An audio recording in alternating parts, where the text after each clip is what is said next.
Plan 7 Internacional, sanando, educando y reconciliando, transmitiendo en vivo desde Alhambra, California,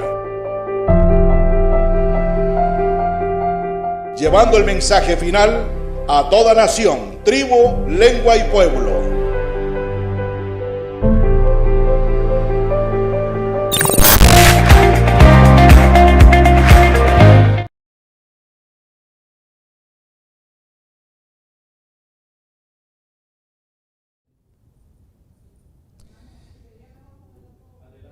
Queridos hermanos, quiero saludar a los hermanos que están presentes aquí, que han venido a escuchar la palabra de Dios. Asimismo, dejar un saludo para los hermanos que en la distancia nos están conectando. Decirles que Dios les ama, que Dios nos ama, que juntos queremos estudiar la palabra de Dios. Y en particular, hermanos que están muy lejos en la distancia. Entendemos que hay hermanos que están en Alemania, que están escuchando también. Hoy deseo compartir un estudio de la palabra de Dios, que espero sea provocativo. Lo he titulado El Segundo Sinaí, primera parte, tiene 2 partes. El material es extenso, se va a estudiar profusamente la Biblia. Vamos a ver todo con base bíblica, que Dios revela algo para su pueblo que va a predicar, o predica ya, el último mensaje de misericordia que se le da al mundo, el mensaje del tercer ángel. Para ello, hermanos, vamos a ver algunos textos introductorios. Primeramente, el mismo texto de Apocalipsis, capítulo 14, el mensaje del tercer ángel. Abrimos pues nuestra Biblia, capítulo 14, desde los versículos 9 en adelante.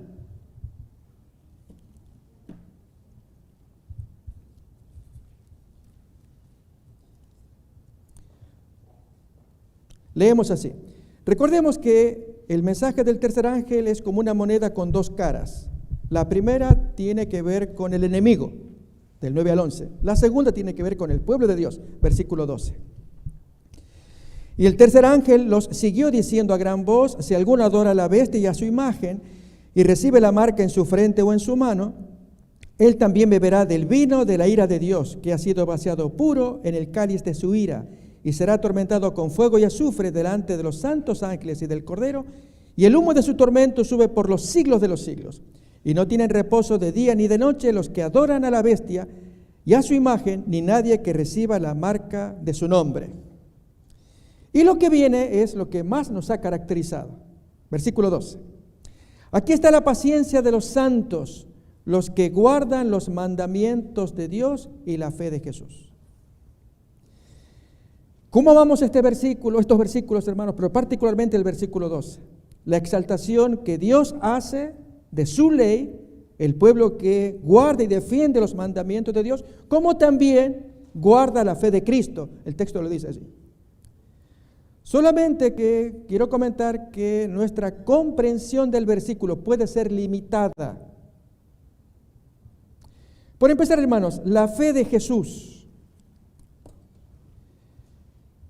o fe de Cristo. En la experiencia de Pablo lo significó todo, de acuerdo a Filipenses capítulo 3, 9, por lo cual, al haber descubierto la fe de Cristo, lo tuvo todo el resto como basura. Esa no es nuestra experiencia todavía. Esto es, al mirar qué significa la fe de Cristo en la concepción de Pablo, y él cómo entendió la justificación por fe, la justicia de Cristo para él, para poder decir la fe de Cristo, y que esto lo podamos leer acá, en este texto. Pero con respecto a los mandamientos de Dios, permítame, hermanos, provocar. No es mi estilo, necesariamente, en la predicación. Pero solamente para que, como a veces el caballo cuando recibe un látigo. Leo otra vez el versículo 12. ¿Y de qué va a consistir el tema que vamos a escuchar? Aquí está la paciencia de los santos, los que guardan los mandamientos de Dios y la fe de Jesús, que implica librarnos de la ley de Moisés. Ya entramos mal, con el pie izquierdo. ¿Cómo puede ser posible que hablemos de los mandamientos de Dios, de la fe de Jesús, y que se nos agregue Perdóname, pastor, eso es espurio, es un agregado suyo que nos libra de la ley de Moisés. Yo dije, hermanos, vayamos asociando, voy a hablar del segundo Sinaí, porque el adventista se caracterizó por exaltar el primer Sinaí, y ahí tenemos problemas. Porque, hermanos, al estudiar más a fondo lo que enseña el apóstol Pablo, dice frases que a los adventistas no nos agradan. Estamos libres de la ley, no estamos más bajo la ley. La ley ha sido nuestro ayo para llevarnos a Cristo. Y encontrado Él, encontrada la fe, no estamos más bajo ayo. Recordamos esos textos que no queremos escuchar. O decimos, está bien, y hermanos, hay que hurgar. ¿Qué trae la palabra de Dios? Especialmente la revelación del Espíritu Santo por medio del apóstol Pablo, quien legó estos mensajes tan difíciles que el apóstol Pedro tuvo que decir que hay cosas difíciles de entender que los inconstantes tuercen para su perdición. Recordando entonces esos versículos del apóstol Pablo, en que él pone la relación de su salvación y la ley de Dios, acordémonos de ello, iremos escarbando otros versículos, por lo menos unos poquitos, y estudiar la experiencia de alguien que, si este gran predicador tuviera a mano la bendición de predicar el mensaje del tercer ángel, hermanos, se hace daño a sí mismo. Suelo usar la ilustración de aquella parte de la película de Charles Chaplin, El dictador, cuando él es una comedia, una parodia de la Segunda Guerra Mundial, de Hitler. Él toma la granada, el capitán le dice, arrójala, y lo hace con tal mala suerte que la granada se le mete dentro de la manga y se va a explotar él. Así que sacude como pueda para quitarse la granada y logra sacársela por los pantalones rotos. Hermanos, nosotros decimos que tenemos el mensaje del tercer ángel y que vamos a tirar el mensaje. Cuidado, entendamos qué nos dice el Espíritu Santo en este texto del versículo 12, en lo que el apóstol Pablo recibió del Espíritu Santo. Miremos un ejemplo. Primera de Corintios, capítulo 9, versículos 20 y 21.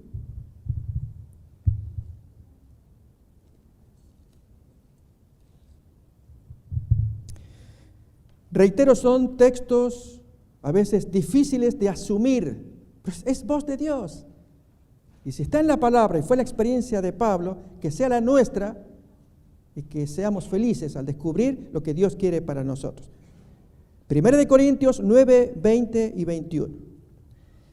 Me he hecho a los judíos como judío para ganar a los judíos, a los que están sujetos a la ley, como esa gente, aunque yo no estoy sujeto a la ley, como que estuviera sujeto a la ley, para ganar a los que están sujetos a la ley.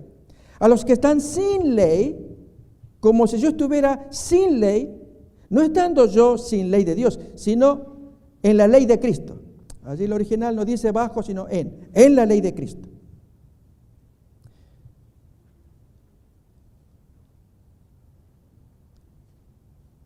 Para ganar a los que están sin ley.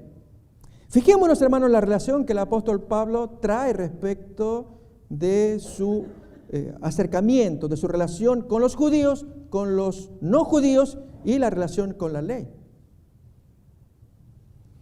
Aún más, Segunda de Corintios capítulo 3. La reflexión que el apóstol trae de la relación de Moisés, Jesús y la ley es algo que quizás no nos agrada a los adventistas. Segunda de Corintios capítulo 3. Desde el versículo 2. Nuestras cartas sois vosotros, escritas en nuestros corazones, conocidas y leídas por todos los hombres. Siendo manifiesto que sois carta de Cristo, expedida por nosotros, escrita no con tinta, sino con el Espíritu del Dios vivo. Miremos esto, no en tablas de piedra, de los 10 mandamientos, sino en tablas, pero de carne del corazón.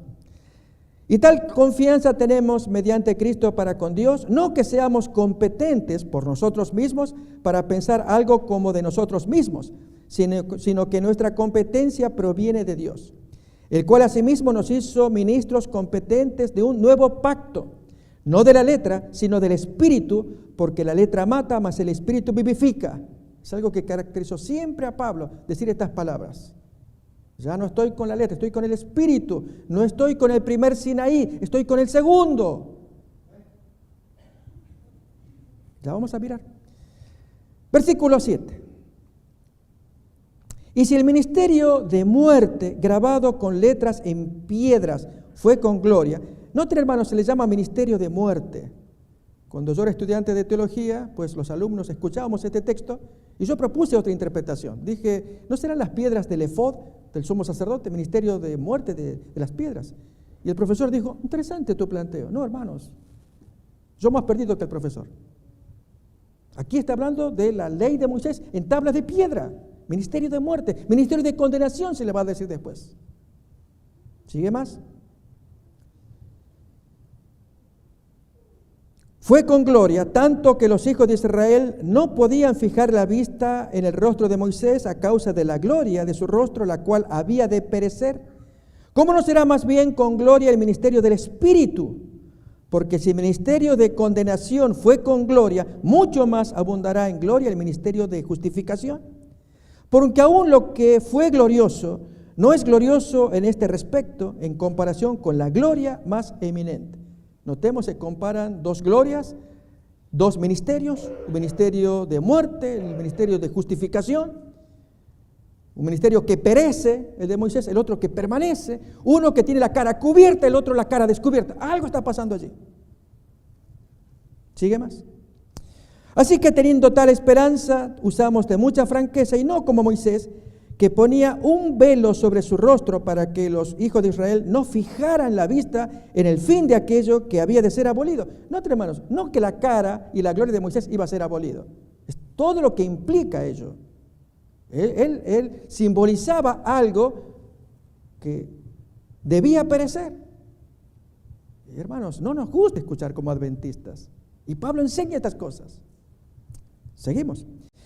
Pero el entendimiento de ellos se embotó porque hasta el día de hoy, cuando leen el antiguo pacto, les queda el mismo velo no descubierto, el cual por Cristo es quitado. Y aún hasta el día de hoy, cuando se lee a Moisés, el velo está puesto sobre el corazón de ellos. Pero cuando se conviertan al Señor, el velo se quitará. Porque el Señor es el Espíritu, y donde está el Espíritu del Señor, allí hay libertad.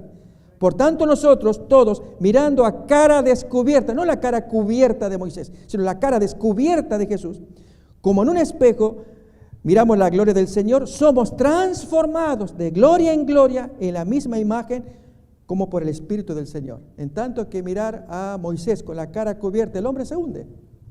Mirar a Jesús con la cara descubierta, somos elevados de gloria en gloria. ¿Se logra ver, hermanos? Dice el texto. El punto es que ya había profecías que hablaban de la aparición de un segundo Sinaí. Y hermanos, lo sabemos. El punto es solamente dónde aparece eso, que yo ni sabía que existía. Está, hermanos. Y ese es el que hay que predicar. Se nos ha condenado como legalistas. Y en cierto sentido, hermanos, tienen razón. Si el texto dice acá que tienen un velo puesto en la cara, no logran ver. Y hermanos, si no logramos ver el segundo Sinaí, tenemos problemas. Está revelado, está en la Biblia. Dios quiere que los que prediquen el mensaje del tercer ángel conozcan bien el versículo 12. ¿Qué es esto de la fe de Cristo? En la experiencia que tuvo Pablo, Filipenses 3:9. ¿Y qué abarca los mandamientos de Dios que están señalados allí? Revelados en el segundo Sinaí. Porque, hermanos, si no lo entendemos y vamos a predicar, nos puede pasar la experiencia de un gran apóstol, nada menos que el primero que percibió la justificación por la fe. Él tuvo su experiencia, la vivió, se confundió, pero creyó en el Señor y avanzó. Pero algo pasó en su corazón que después se enredó. ¿De quién habló? De Pedro. Ahora miramos el texto. El apóstol Pedro, hermanos, en la experiencia con Cornelio, Hechos capítulo 10, él cuenta. La gente le dice, en fin, conocemos los versículos, pero la esencia, que él revela la historia de Cristo. Y apenas él estaba contando la historia, cuando baja el Espíritu Santo, los llena a todos, Pedro conmovido, él ordena que se bautice. ¿Y quién era yo para imponerles otras cosas? Recuerdan cómo él comenta con sus compañeros. Y aún esa experiencia luego le va a servir para dar testimonio en Hechos 15, cuando el concilio de Jerusalén. Porque Pablo estaba trayendo la novedad de que no con la circuncisión. Pero este mismo Pedro, hermanos, que entendió la justificación por la fe, se enredó, porque seguía atado al primer Sinaí. Que no sea esa nuestra experiencia. Déjenme ilustrarlo, hermanos. Ahora leemos el versículo. En nuestra historia adventista ocurrió algo similar. Antes del Congreso de Minneapolis, en 1888, los menos de 100 pastores reunidos para escuchar la presentación de los dos predicadores, Waggoner y Jones, y la hermana White presente allí. Se confundieron, la mayoría, pero en gran medida porque el líder de ellos, el presidente mundial George Butler, 2 años antes había discutido negando la postura del predicador Waggoner y había publicado su libro La ley en Gálatas, y que esa ley es solamente la ley ceremonial, era la postura de él. Y Waggoner se iba al otro extremo, esa es la ley moral, y así estaban, hermanos, una discusión que hubo. Hacía falta entonces ese congreso para aclarar qué estaba pasando. Mis hermanos, cuando uno quiere defender algo, voy a defender el monte Sinaí, a Moisés, ¿qué es esto? ¿Qué estoy escuchando acá? Oh, hermanos, dejemos que el Espíritu Santo nos hable, como le habló a Pablo, él escribió y llega hasta nosotros, para que tengamos descanso, alivio, la bendición del Señor y predicar lo que hay que predicar y tirar las granadas sin que nos enredemos, tirarlas.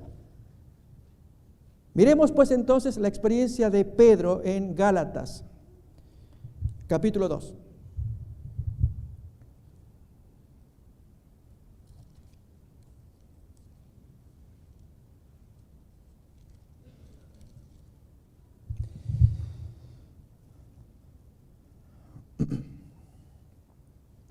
Versículo 9. Y reconociendo la gracia que me había sido dada, Jacobo, que era el presidente de la iglesia en ese tiempo, el hermanastro mayor de Jesús, Cefas, el apóstol Pedro, y Juan, que eran considerados como columnas, nos dieron a mí y a Bernabé la diestra en señal de compañerismo para que nosotros fuésemos a los gentiles y ellos a la circuncisión. Solamente nos pidieron que nos acordásemos de los pobres, lo cual también procuré con diligencia hacer.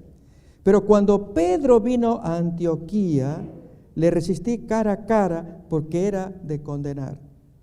Pues antes que viniesen algunos de parte de Jacobo, comía con los gentiles, los evangelizaba, estaba con ellos, pero después que vinieron estos emisarios, desde la central, diríamos así, él se retraía y aún se apartaba, porque tenía miedo de los de la circuncisión.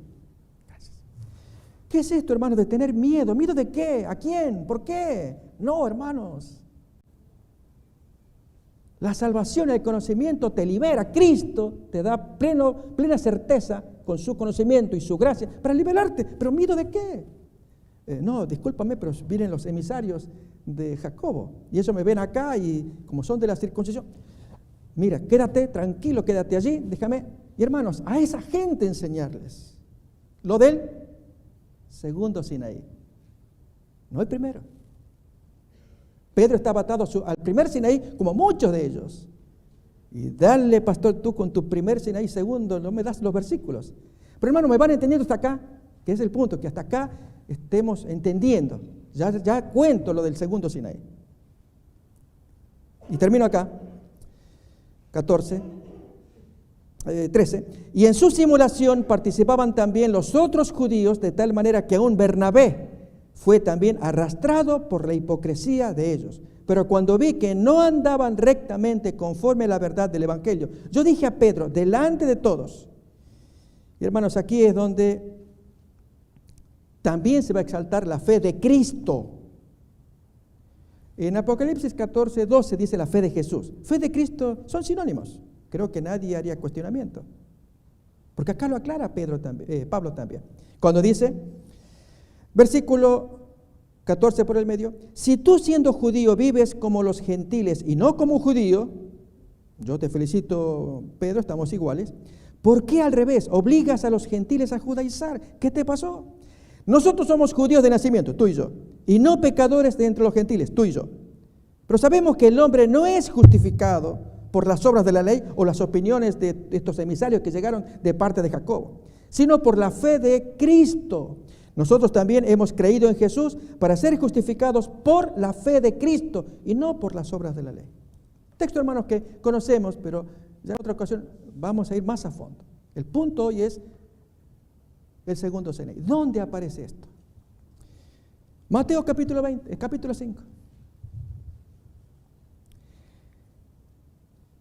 Si la ley de Dios fue dada, según Éxodo 20, en el monte Sinaí, recordamos la experiencia de que Moisés subió al monte 40 días allí, en ayuno. Hermanos, Dios primeramente se reveló a todo el pueblo allí en el monte Sinaí y luego le va a dar a Moisés las tablas. El monte fue el encuentro entre el Creador y sus hijos. Pero aquí que hay un segundo monte, al cual el mismo que pronunció las palabras de Éxodo 20, sube también y va a explicar esa ley dada en el monte Sinaí.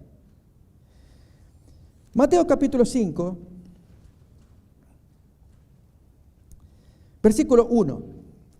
Viendo la multitud, subió al monte, y sentándose vinieron a él sus discípulos, y abriendo su boca comienza a enseñar. Y hermanos, lo que enseña es precioso. Pero vamos a tomar desde el versículo 17.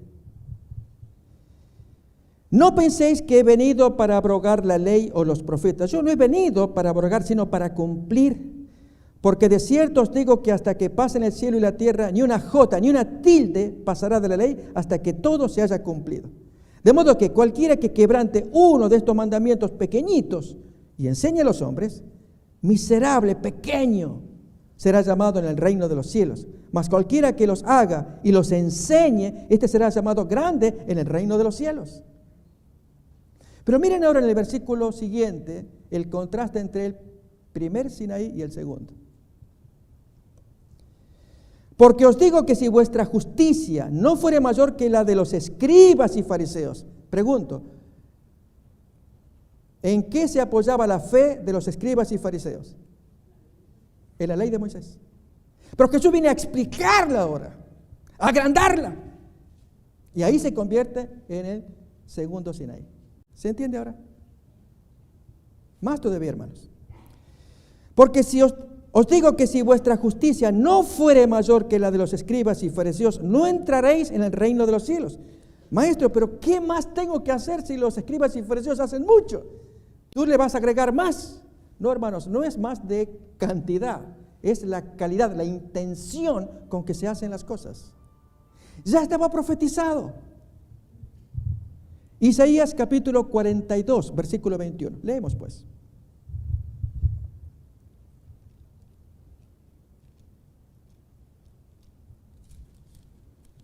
Oh hermanos, prestemos atención a lo que Jesús nos va a enseñar en el monte, que lo llamamos el monte de las bienaventuranzas. Es el nombre, ¿cómo? No se sabe el nombre del monte, a diferencia del Sinaí. Pero este es un monte también. 42, 21. Jehová se complació por amor de su justicia en magnificar la ley y engrandecerla. Él la va a magnificar, la va a engrandecer. Miremos más todavía en San Juan capítulo 1, versículo 17.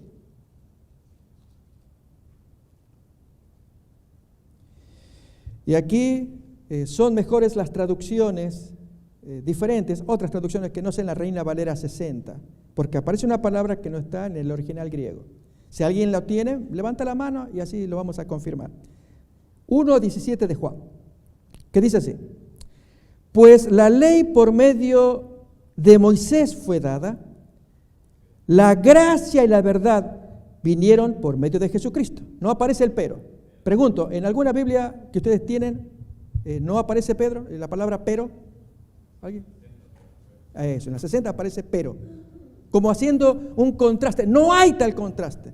Pero ¿hay alguna Biblia de los que estén aquí presentes? ¿Cuál Biblia? La pantalla. Ok. No, tampoco, el más aparece allí. Ese es contraste. Allí la hermana Celia levanta la mano. También tiene pero. Una, hermanos, que no tenga en las Biblias modernas, cualquiera, Biblia de Jerusalén, las que usted use, no aparece el pero, porque no hay contraste. O sea, si Moisés dijo esto, pero Jesús dijo lo otro. No es así. Miren, hermanos, vamos a leerlo mejor ahora. 17.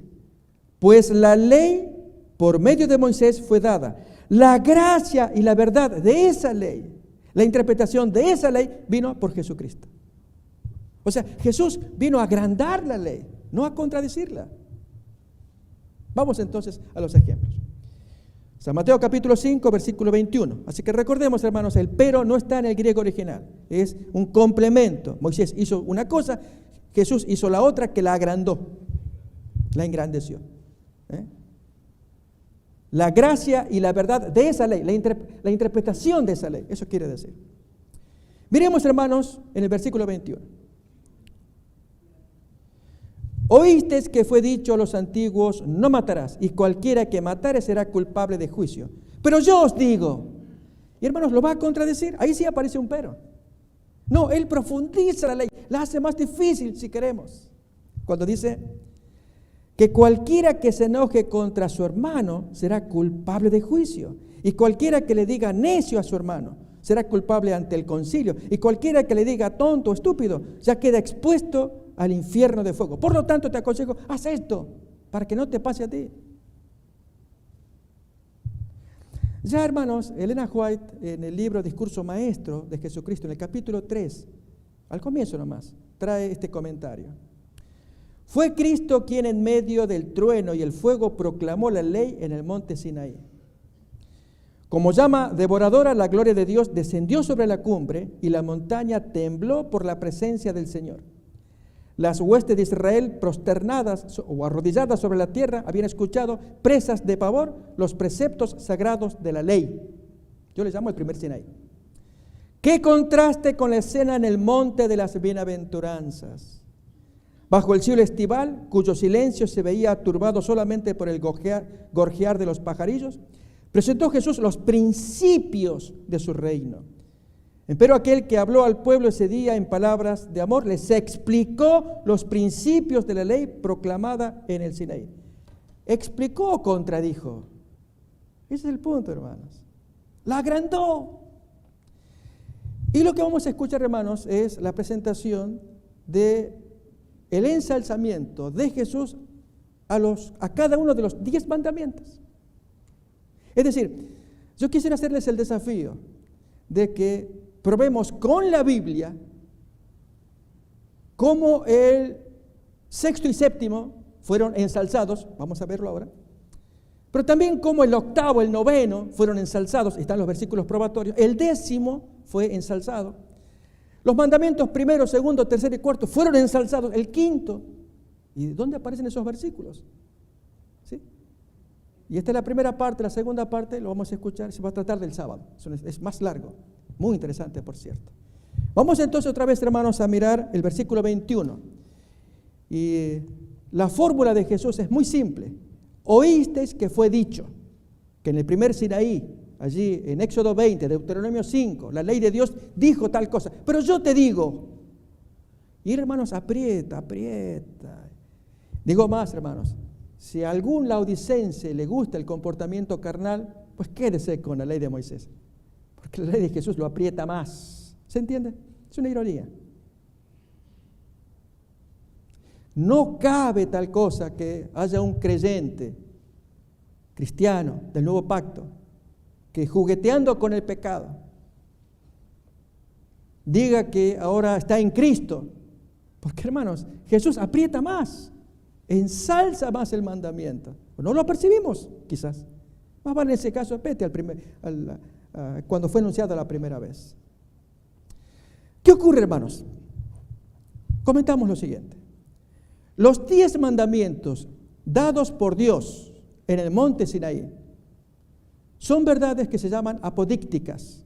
Esta palabra, es una palabra que está en nuestro diccionario, significa universalmente cierto, incuestionablemente demostrable. No hay forma de rebatir el enunciado de una verdad apodíctica.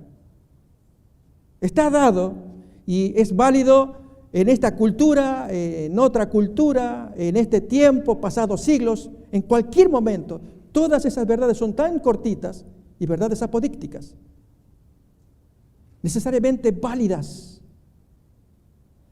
En consecuencia, si el quinto mandamiento dice, honra a tu padre y a tu madre, no hay forma de darle vuelta, excepto las leyes de los judíos.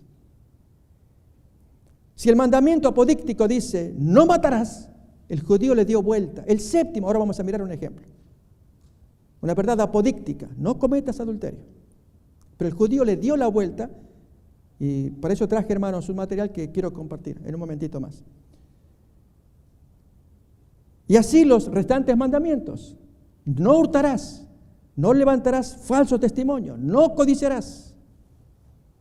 Pero hay aquí que con la mente embrutecida del ser humano, y más cuando pasan los siglos, el pecado arrecia, pues Jesús aparece para dar más precisión. ¿Qué es lo que significa la verdad apodíctica? Dije, universalmente cierta, incuestionable, válidamente inobjetable.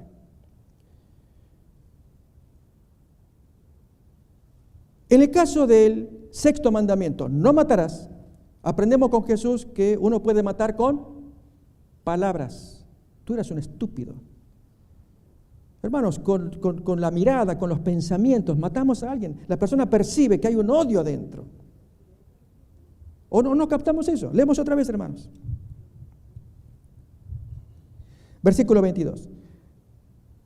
Pero yo os digo que cualquiera que se enoja contra su hermano, ya es culpable. Hermanos, no podemos enojarnos. Pero, pastor, ¿cómo no voy a enojar? Mire, este me estafó, este otro. Sí, hermanos, sufrimos daño. Pero Dios pide que no violemos el mandamiento. Pero es aquí que yo no le hice nada, Él fue el que me hizo daño. Ok, hermanos, hay de todo, por supuesto que sí. Pero tratemos de entender primeramente qué significa lo que Jesús nos quiso revelar aquí en el monte de las bienaventuranzas.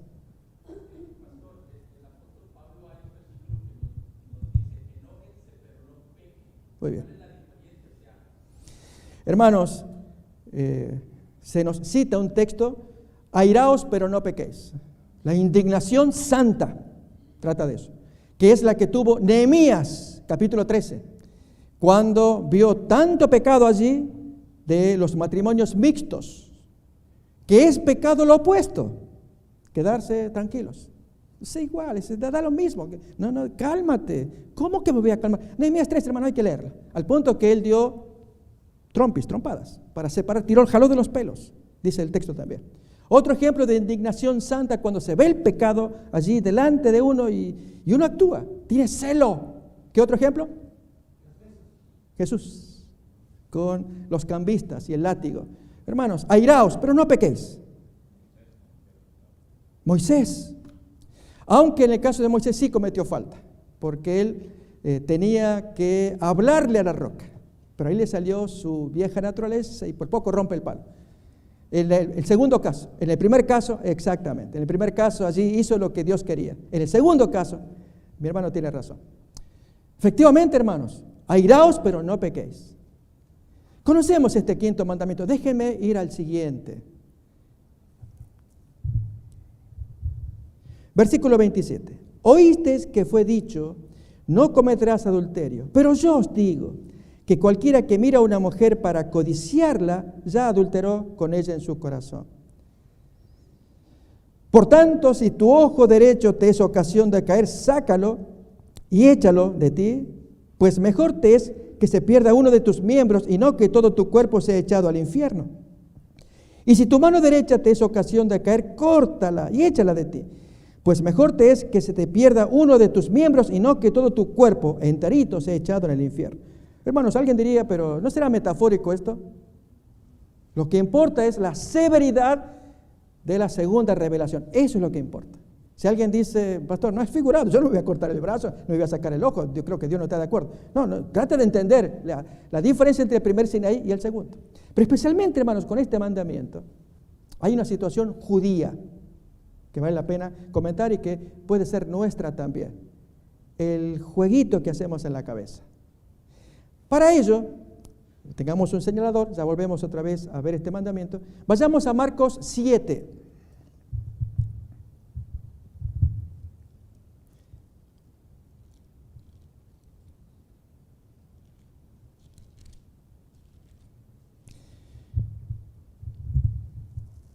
Y es la presencia de las leyes humanas que hacen disminuir el peso del mandamiento de Dios.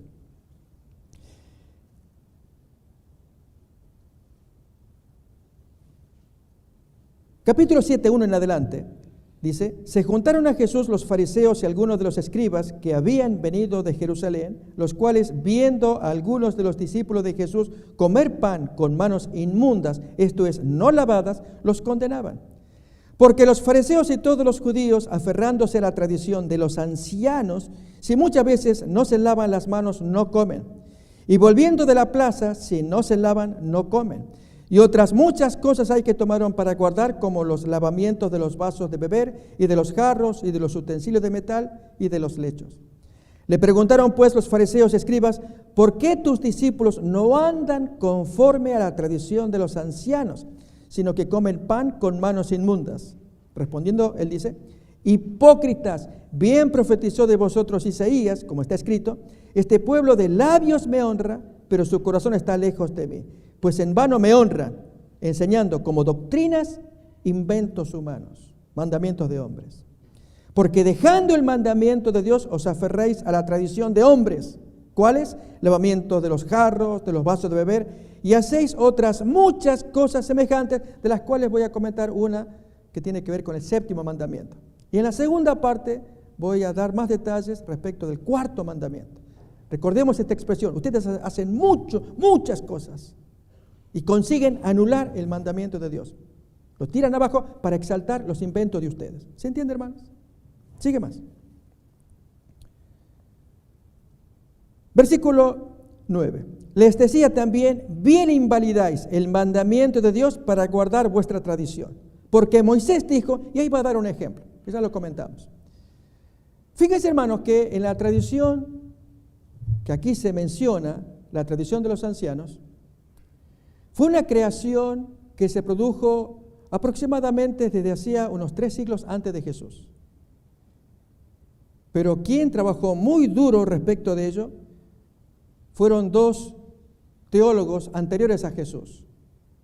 Y esta gente floreció aproximadamente unos 40 años antes de Jesús, ya eran gente adulta, y largaban cada idea. Muchas de las cuales quedaron codificadas en lo que los judíos llaman la ley oral.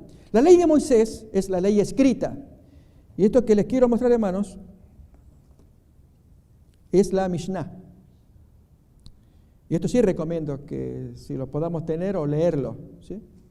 Ponemos acá para ver. Porque, hermanos, de aquí voy a citar los inventos judíos. Es más, para entender la revolución que hizo Jesús en sus días, él atacó esto que está acá, no la Biblia, no el Antiguo Testamento, no las leyes de Moisés. Cuando el hombre inventa cosas, y leeremos algunas, uno queda asombrado, especialmente con respecto al sábado, que va a ser nuestro segundo tema. Lógicamente, hermanos, cuando a Jesús le dicen, ¿cómo tus discípulos no andan conforme a la tradición que ya se estipuló, que es ley oral, tan sagrada como la ley escrita de Moisés? Hasta el día de hoy, hermanos, esto es tan sagrado como la ley escrita. Al punto que un judío lee el Antiguo Testamento, Tanaj le llaman ellos, Mikra también, y lo leen a la luz de lo que aparece acá. Y de paso esta es la mitad de un material más grueso que se llama Talmud. Entonces ellos leen, interpretan, y uno le diría, deja la palabra de hombre, la tradición de los hombres, ponte a leer la Biblia, húrgale acá, busca los textos. Y eso fue, hermanos, lo que caracterizó a Jesús. Y hasta los hacía oponerse la palabra del hombre con la palabra de Dios del Antiguo Testamento. Voy a comentar, hermanos, este tema del lavado de manos que cuenta Marcos capítulo 7. Leemos otra vez, voy a invitar. Se juntaron a Jesús los fariseos y algunos de los escribas que habían venido de Jerusalén, los cuales, viendo a algunos de los discípulos de Jesús comer pan con manos inmundas, esto es, no lavadas, los condenaban. No era el lavado de higiene, de lavarse las manos para comer, no, era un rito. El rito consistía en poner en media cáscara y media de huevo una poca de agua, y allí entonces volcarla en el cuenco de la mano y deslizarla de modo que se deslice hasta la muñeca pero no llegue al codo. Luego juntar las manos y la persona estaba habilitada para comer. Aún más, si no había agua ni había la media cáscara de huevo, había que hacer el simulacro, que era parte del servicio. Ellos mismos van creando esas leyes. Invento. Lógicamente, muy probablemente, si viene de Babilonia. Recordemos que ellos estuvieron cautivos en Babilonia. Y justamente este Gilel, que es uno de los grandes maestros, y Shammai, que fue lo opuesto. Este Gilel nació en Babilonia, aunque de él se dicen muchas cosas bonitas y en verdad él trae leyes interesantes. El otro era muy estricto. Pero hermanos, sigue siendo inventos de hombres. Fíjense, hermanos, tal vez se entienda mejor ahora Lucas capítulo 11. Volvemos otra vez a Marcos 7, tengan un señalador. Pero miren la experiencia ahora de Jesús mismo, según cuenta Lucas capítulo 11. Versículo 37. En adelante. Luego que hubo hablado, le rogó un fariseo que comiese con él, y entrando Jesús en la mesa, se sentó a la mesa. Él aceptaba invitaciones que si de Leví, Mateo, o se invitaba con Zaqueo, de gente importante como este fariseo. Donde él fuera, hermanos, su misión era enseñar. Y si le dan de comer, pues ahí estoy. Pero ¿qué pasa ahora? El fariseo, cuando lo vio, se extrañó de que no se hubiese lavado antes de comer. Oh, hermano, otra vez, no es higiene, esto es un rito, a la luz del texto de la Mishnah. No es que se extrañó, ¿qué le pasa? ¿Tú no te lavas las manos antes de comer? Hermanos, todos lo tenemos que hacer. En este caso, Jesús no va a hacer el juego del rito que ellos se inventan. Y entonces la respuesta. Pero el Señor dijo, ahora bien, vosotros los fariseos limpiáis lo de fuera del vaso y del plato, pero por dentro estáis llenos de rapacidad y de maldad. Necios, el que hizo lo de fuera, ¿no hizo también lo de dentro? Y así comienza su amonestación. ¿Nos damos cuenta, hermanos?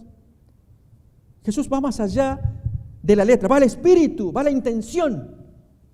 Ya que hablamos, hermanos, de intención, cometemos el séptimo mandamiento. Otra vez. Vamos a San Mateo capítulo 5. En un momentito volveremos a Marcos 7. Dijimos que vamos a leer varios textos. Mateo 5. Versículo 27. Oísteis que fue dicho, no cometerás adulterio. Pero yo te digo que cualquiera que mira a una mujer con malos pensamientos para codiciarla, ya pecó, ya tronó, decimos así. Hermanos, los judíos habían inventado otra regla, basados en textos bíblicos. Búsquense Malaquías capítulo 3, versículo 16. Seguramente nos lo ponen en la pantalla. Y también Jeremías capítulo 6, versículo 19. Lo que aparece, lo que voy a contar a continuación, está en el Talmud, que es la otra mitad de este material. En un tratado que se llama Kiddushin, que significa esponsales, y que son las reglas para los casamientos, los matrimonios. Allí en la página 40 aparece lo que voy a leer a continuación. Pero antes leemos el texto, Malaquías 3:16. Y hermanos, con este jueguito, digo yo, ¿no? que uno se las ingenia, la gente se la cree. Y Jesús vino y cortó por lo sano. Eso es el segundo Sinaí. ¿Se va entendiendo, hermanos? ¿Se entiende ahora? Y por lo tanto, hermanos, si no pasamos del primer Sinaí al segundo, no la vamos a hacer. Porque el Señor mira la intención del corazón. Como cuenta el texto de Hebreos 4:12, que ya vamos a leer. Miremos ahora entonces Malaquías 3:16, que lo leemos allí. Entonces los que temen a Jehová hablaron cada uno a su compañero, y Jehová escuchó y oyó. Y fue escrito libro de memoria delante de él para los que temen a Jehová y para los que piensan en su nombre. Leemos el segundo texto de Jeremías 6:19. A ver, ¿dónde está el truco? Hermanos, es un truco carnal que el texto no lo provee, pero la mente humana cerrada busca la forma de burlarse del mandamiento. Fue lo que hizo Satanás con Jesús cuando le cita el Salmo. Si el Salmo dice, tírate y que Dios te va a recoger. No, hermano, el Salmo no dice que me arroje yo de un peñasco y que me va a recoger. El Salmo dice que te guardará de los malos caminos, te llevarán los ángeles. Pero hermano, vamos otra vez a Jeremías 6:19. Lo miramos ahí. Oye tierra, he aquí yo traigo mal sobre este pueblo, el fruto de sus pensamientos, porque no escucharon a mis palabras y aborrecieron mi ley. En Kiddushin, página 40 de la literatura sagrada judía, del Talmud, respecto de acto e intención, dice lo siguiente: un buen pensamiento es unido por Dios a la acción. Como está escrito, los temerosos de Dios, los que piensan en su nombre. ¿Qué significa los que piensan en su nombre? Aquí la literatura va comentando el versículo. Dijo el rabino así, y ahí empiezan los problemas, hermanos, cuando dejamos que el hombre me va a decir qué dice el texto, cuando el texto dice algo, pero el hombre quiere que yo entienda la mente de él. Bueno, el rabino así, él escribió: aunque el hombre haya pensado realizar un acto de bien y por algún accidente no pudiera cumplirlo, se lo considera como si lo hubiera llevado a cabo. Esto significa, hermanos, que pues yo pensé en el afecto que le tengo al hermano Juan, porque él siempre está aquí con las cámaras, siempre atento allí. Dije, no, yo pienso, le voy a donar $100, porque yo le tengo afecto. A su esposa también, al niñito. Y entonces hago el comentario y Juan dice, pastor, qué bueno. No es obligación, si usted quiere, me lo da. Pero luego, hermanos, cuando examino mis números, digo, no tengo para esto. Yo de corazón se lo quería dar, le tengo que decir, Juan, discúlpeme, pero no puedo dárselo. No, pastor, no era obligación. No, está bien. No se preocupe. Pero aquí que el buen pensamiento, Dios me lo tomó como acción. Ya me lo compuso en los libros sagrados. Ya me gané un mérito. ¿Por qué? Porque pensé bien en hacerle un bien. ¿Se entiende eso? Ese es el juego. Pensar bien hace que yo me gane méritos en el cielo. Lo leo otra vez. ¿Qué significa los que piensan en su nombre? Dice el rabino así: aunque el hombre haya pensado realizar un acto de bien y por algún accidente no pudiera cumplirlo, se lo considera como si lo hubiera llevado a cabo y por lo tanto se lo acredita. Pero al revés ahora. En cambio, un mal pensamiento no es unido por Dios a la acción. Está escrito, y hemos leído Jeremías 6:19. Heme aquí que traeré sobre este pueblo el fruto de su pensamiento. En este caso, Dios considera tan solo el pensamiento que trae un fruto como una acción. Pero el mal pensamiento no realizado no se toma en cuenta. O sea, si yo miro a una mujer para codiciarla, pero no cometí adulterio, pues yo la miré y me hice película en la cabeza. ¿Se entiende? No cometí pecado. Porque no se computa, porque el texto de Jeremías 6:19, ¿qué dice? El fruto. Eso es lo que Dios va a castigar. Y entonces aquí los comentaristas enseñan que Dios castiga el fruto, no el mal pensamiento en sí.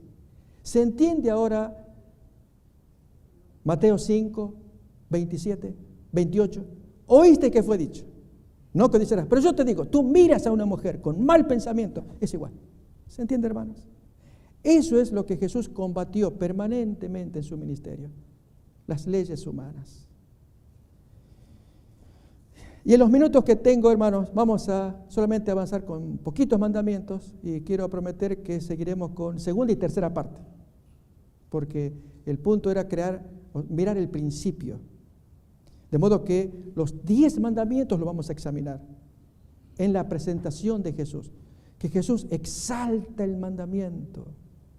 Oh hermanos, el Señor quiere de ti y de mí que seamos hombres y mujeres que abrimos el corazón. Para ello, leamos Hebreos 4:12.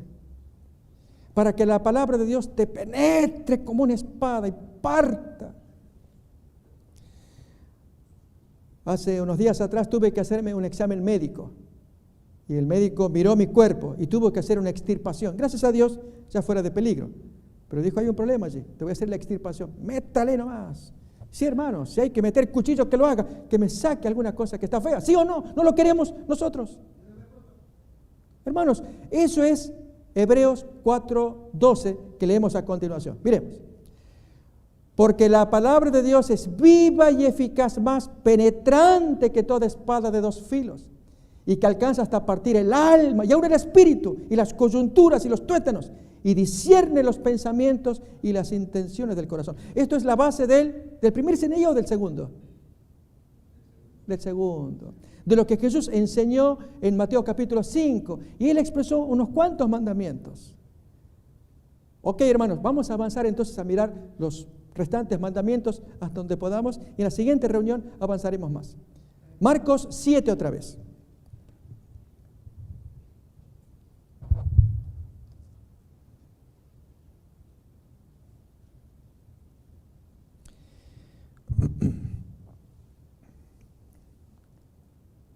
Versículo 2. Los cuales, viendo a algunos de los discípulos de Jesús comer pan con manos inmundas, esto es, no lavadas ritualmente, los condenaban. Porque los fariseos y todos los judíos, aferrándose a la tradición de los ancianos, si muchas veces no se lavan las manos, no comen. Y volviendo de la plaza, si no se lavan, no comen. Y otras muchas cosas hay que tomaron para guardar, como los lavamientos, y va a dar ejemplos. La palabra original allí es bautismos, había que bautizar, o sea, sumergir en agua, ¿qué cosa? Los vasos de beber, los jarros, los utensilios de metal, había que sumergirlo, para que entonces esté aprobado para comer. Imaginemos que tuviéramos que hacer eso entre nosotros, que se nos sirve la comida y tenemos que andar preguntando, hermanos, ¿se acuerdan de sumergir el plato, la cuchara, el cubierto, etcétera? Ritos que se inventan. Les cuento uno, hermanos, que lo vamos a examinar con más detalle cuando estudiamos el tema del sábado. Cuando Jesús dijo, ¿quién de ustedes, si se cae el buey o el asno, el animal, al hoyo, no lo va a sacar? Pero antes de sacarlo había que hacer una operación, un trabajo. Vamos a leerlo oportunamente, que consistía en primero averiguar si el animal estaba dañado o no. Porque si estaba dañado, entonces no había que sacrificarlo para darlo en ofrenda al Señor. Esto es, si estaba dañado, no servía. Si estaba sano, entero, entonces ya servía para sacrificio, para ofrecerlo en donación al Señor. En otras palabras, había que observar primero. Voy a dar un ejemplo todavía más llamativo. En sábado hay un temblor, la gente cae, las columnas caen, las paredes, y las personas quedan sepultadas. ¿Qué hay que hacer? Uno saca los escombros. ¿Para qué? Sacar a las personas. ¿Qué hacen ellos? Primero ver si la persona está con vida o ya está muerta. Porque si está con vida hay que completar la tarea, sacarla para que sobreviva. Si está muerta, déjela ahí. Porque no vayas a hacer una tarea inútil en sábado. Está prohibido hacer tareas inútiles. Está prohibido hacer tareas en sábado. Y si es cadáver y lo vas a mover, eso miraremos con más detalle un poco después. Pero entonces, hermanos, vayamos ahora al quinto mandamiento. Versículo 9. Les decía también, bien invalidáis el mandamiento de Dios para guardar vuestra tradición. Porque Moisés dijo, honra a tu padre y a tu madre. Y aún dijo más, el que maldiga al padre o a la madre muera irremisiblemente. Y esto, hermanos, se va a encontrar en Éxodo capítulo 21, 17. En Levítico 29 también. Es ley de Dios. Maldices a tu papá, a tu mamá, mereces ser apedreado. Pero el judío, hermanos, le dio vuelta, como dice a continuación. Pero vosotros decís, basta que el hombre diga a su papá o a su mamá, corbán, que quiere decir ofrenda, una ofrenda a Dios, aquello con que yo te podría ayudar y no te puedo ayudar porque ya es corbán esto, está santificado, está consagrado. Esto le pertenece a Dios. Y no le dejéis hacer más por su padre o por su madre, invalidando la palabra de Dios con vuestra tradición que habéis transmitido, y muchas cosas hacéis semejantes a estas. Imaginemos, hermanos, que papás llegan al domicilio de alguien para pedir alguna asistencia. Hijo, si tú me prestas, tú sabes que yo siempre he necesitado algo que tú tienes. Y que el hijo le respondiera, papá, cuánto me gustaría, pero eso es corbán, ya está separado, está consagrado a Dios, no te puedo ayudar. Dios no quiere un servicio para Él sin antes que el hombre haya cumplido el mandamiento. Como dijo Jesús, anda, reconcíliate con tu hermano, entonces me traes la ofrenda, pero así no la quiero, está una ofrenda es manchada, tú estás manchado. Oh, hermanos, Hebreos 4:12, el mandamiento traspasa el corazón. Bueno, hoy examinamos apenas 3 mandamientos, el sexto, el séptimo y el quinto. Jesús, ahora con el mandamiento del papá, del quinto mandamiento, lo ensalza. Pero pastor, perdón, si acá dice que que muere irremisiblemente, si alguien maldice al padre. Oh, hermano, entonces, si algún hijo maldice al padre, allí hay una persona que está muerta en vida, lo dice Efesios capítulo 1 en adelante. El Señor murió por los pecados nuestros. Salvemos a ese hijo que está haciendo semejante cosa contra su papá, pero no permitirlo. Porque ya la ley antigua decía, tiene que ser apedreado. En la ley de Cristo, ahora Jesús te va a salvar si tú te arrepientes. Y mis hermanos, este es el punto al cual quiero llegar. En el nuevo pacto, en el segundo Sinaí, Jesús nos llama a todos. Nos dice, déjenme que yo interpreto la ley. Agarro cada mandamiento y yo digo, ¿qué significa? Síganme, obedézcanme. Ámenme. Yo les voy a dar el perdón. Yo muero por ustedes. Los quiero liberar. Pero no me hagan juegos donde me burlen el mandamiento. ¿Se entiende, hermanos? Pasó con Pedro, inconscientemente quizás, en Gálatas capítulo 2. Que él servía al Señor y allí llegaron los amigos y él se confundió. Estaba atado al primer Sinaí. No miraba todavía la esencia de la ley. El espíritu de la ley, miraba la letra. Por eso la amonestación severa que Pablo le da a su amigo Pedro. Es la amonestación que todos necesitamos recibir. ¿No les parece, hermanos? ¿No creemos que los que estamos aquí, todos necesitamos ser humillados y que la espada del Espíritu, Hebreos 4:12, la palabra de Dios, las palabras de Jesús en el segundo Sinaí, pase y vaya quitando las cosas que sobran? ¿No sobra grasa en algunos de nosotros? ¿No sobra colesterol, decimos ahí? ¿No tenemos algunas manchas? Pues hermanos, que quite, que corte, aunque duela, para que Dios haga su voluntad en cada uno de nosotros. ¿Estamos de acuerdo con esto? ¿Sí? Entonces, hermanos, que tenemos manos que se levantan, las voy a responder a continuación. Pero quisiera que tuviéramos una oración. ¿Sí? Y quiero prometer que los siguientes temas van a ser seguir examinando los restantes mandamientos y ver entonces en el segundo Sinaí la revelación que Dios quiere que sigamos para que entendamos a Pablo. Pablo dijo, yo estoy libre de la ley del primer Sinaí, no estoy más bajo la ley del primer Sinaí, estoy en la ley de Cristo. ¿No dijo él así? Y al mirar a Jesús, hermanos, que llene nuestro corazón para que le amemos y le obedezcamos. Invito, hermanos, arrodillémonos y luego continuaremos. Arrodillémonos. Metro Evangelización 3000. En la Biblia encontramos el gran desafío evangelístico que han representado las ciudades a quienes desean hacer suya la orden de ir y predicar el Evangelio. En la actualidad, la mayoría de personas viven en las grandes metrópolis. Debemos aceptar que hoy podemos predicar a cientos, miles y millones de personas que están a nuestro alrededor. Y esto lo podemos hacer con planes muy abarcantes que nos desafíen a una obra mayor. Ya están listos los peces, ya están listas las redes, solo faltan los pescadores. Presentamos Metro Evangelización 3000. Todos pueden hacer algo en esta obra. En estas reuniones hogareñas presentamos a Cristo a las familias. Metro Evangelización 3000, donde más de 125 ciudades serán impactadas por el mensaje de salvación de la verdad presente. Únete, acércate y forma parte de este magno evento. Abre tu hogar y sed de gran luz. El Señor está esperando por ti.